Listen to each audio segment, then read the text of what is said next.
sisi perencanaan keuangan itu apakah memungkinkan kita menggantungkan hidup dari sebagai seorang professional trader? Bisa, tapi bukan untuk semua orang ya, kalau Heeh. saya katakan. Karena saya sendiri sebagai seorang perencana keuangan kebetulan juga mempunyai beberapa kenalan yang saya tahu mereka itu hidupnya ya full dari saham seperti itu. Ada yang trader, mungkin juga ada yang investor. Nah, nanti kita akan ngobrol sama mereka kan bertiga ya. Tadi seperti yang dikatakan oleh Eduardo, ini mitigasi risiko jadi hal yang sangat penting seperti itu ya. Makanya mungkin ya di luar sana banyak sekali yang mengatakan bakar jembatan seperti itu. Maksudnya adalah meninggalkan pekerjaan saat ini misalnya sebagai karyawan, masih mengandalkan gaji untuk dibakar jembatannya dan menjadi full time trader. Itu sepertinya adalah sebuah mimpi yang banyak dimiliki oleh para trader saat ini. Tetapi harus hati-hati lagi, harus memastikan apakah kita sudah melewati siklus-siklus market seperti itu dan skill teruji dalam artian bisa membukukan profit yang konsisten dan mentalnya juga kuat pada saat market berat. Apakah masih tetap bertahan di market dan misalnya segala kebutuhan keluarga dan pribadi itu bisa tercukupi dengan uang yang telah disimpan sebelumnya seperti itu kan. Karena memang sebenarnya kita mau jadi full time trader atau bukan full time trader, ada prinsip-prinsip dasar keuangan yang harus kita perhatikan.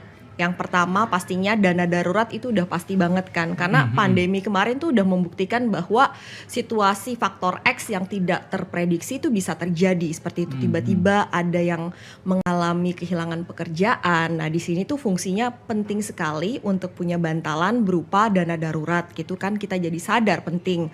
Betul. Kemudian juga kita harus punya proteksi. Jadi kalau seandainya kondisi keuangan belum memungkinkan untuk punya asuransi pribadi, at least asuransi kesehatan, ya aktifkan BPJS kesehatannya dan bayar dengan rutin seperti itu. Jadi intinya kita harus memproteksi diri kita dan orang-orang yang bergantung hidupnya pada diri kita. Itu yang dasar dulu ya. Kemudian baru kita ngomong soal skill di market. Memang tidak semudah itu. Kalau kondisi market lagi enak, ya mencari cuan mungkin nanti bisa kita tanyakan pada narasumber gitu kan. Kelihatannya enak gitu. Kelihatannya ya, enak kayak gitu karena memang marketnya lagi bullish. Tapi kalau lagi marketnya lagi bearish atau lagi nanggung banget, uptrend juga masih belum, downtrend juga kok kayak di sini-sini aja, nggak turun lagi juga. Jadi ya ini kan yang masa-masa yang berat. Nah, apakah seorang trader tuh bisa survive di berbagai siklus dan fase market itu jadi pembuktian kayak gitu. Dan ya itu ya, jadi mentalnya harus kuat dan juga nafasnya di market harus panjang. Dalam artian punya dana untuk cover kebutuhan hidup sehari-hari sampai cukup aman seperti itu.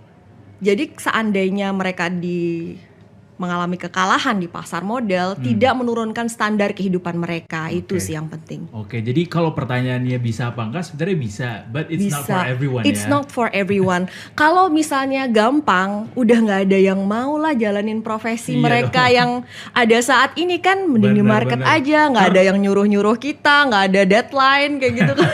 Bener, nggak ada drama. Inflasi gede-gedean lagi kalau semuanya bisa dapat cuan lewat trader, nggak ada yang untung, nggak ada yang rugi gitu, untung semua. Iya kan, kalau di market it's just you and market gitu kan.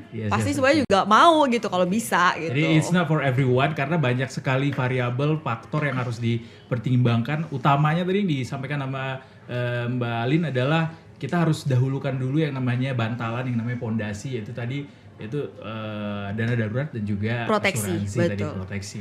Baru deh pikirin gimana caranya nih buat cuanin lebih banyak gitu ya. Tapi sebaiknya sih dirintis, masalahnya kita masih karyawan nih.